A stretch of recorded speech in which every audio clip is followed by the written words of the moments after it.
Namaskar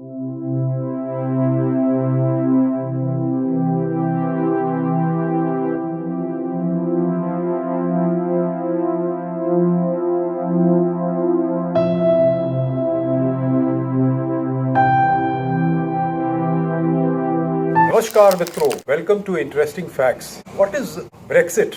Are you aware of this term Brexit?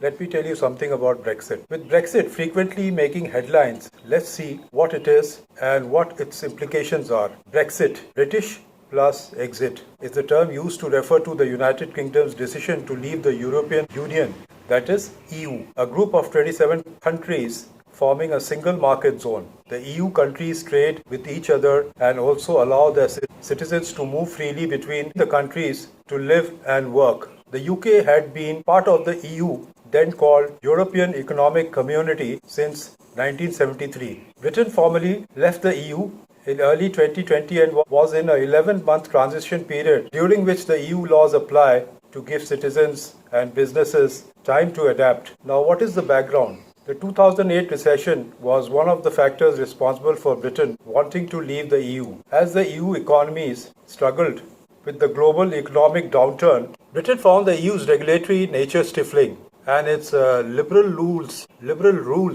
governing internal migration endangering its interests.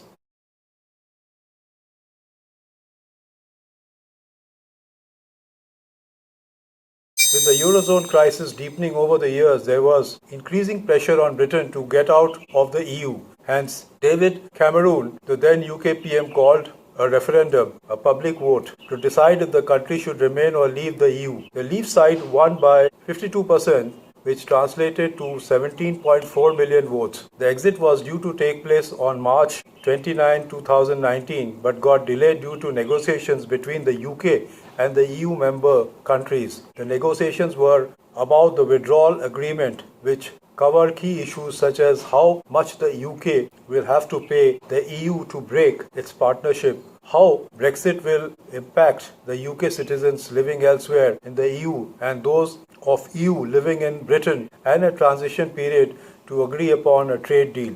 The Brexit withdrawal agreement was drafted in November 2018, but failed to get the MPs backing thrice, following which Theresa May, the then UK PM, stepped down in July 2019. Her successor, the present PM and Brexit hardliner Boris Johnson, had the draft withdrawal agreement revised in October, which was subsequently signed by the UK and the EU in December 2019.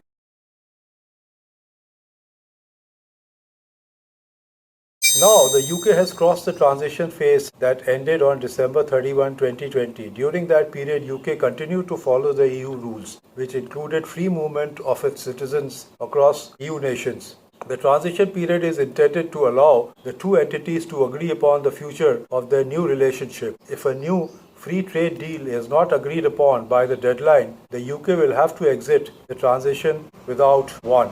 In the absence of the deal, business will have to pay taxes and tariffs, which could result in things getting more expensive in Britain.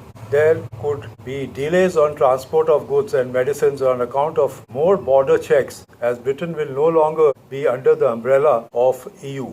Till now, no breakthrough has been reached by the negotiating teams led by the EU chief negotiator Michael Barnier and British counterpart David Frost. Both sides signaled their inability to agree on a level playing field, governance and fisheries. Meanwhile, Britain has repeatedly ruled out any extension to negotiations into the next year. By the way, the population of the EU with 27 member states now stands at almost 448 million, which is about 48 crores, whereas the UK's population is 66 million, which is about 6 crores. Before the referendum, the UK was the second biggest EU country in terms of economic output and the third largest by population after Germany and France. Now, what changes after January 1, 2021? Whether there is a deal in place or not, the way people live and work will change. People will no longer be able to move freely between the UK and the EU. The UK will apply a points-based immigration system to the EU citizens. The UK will no longer make huge annual payments towards the EU budget. That's all for today, friends. Goodbye and see you soon.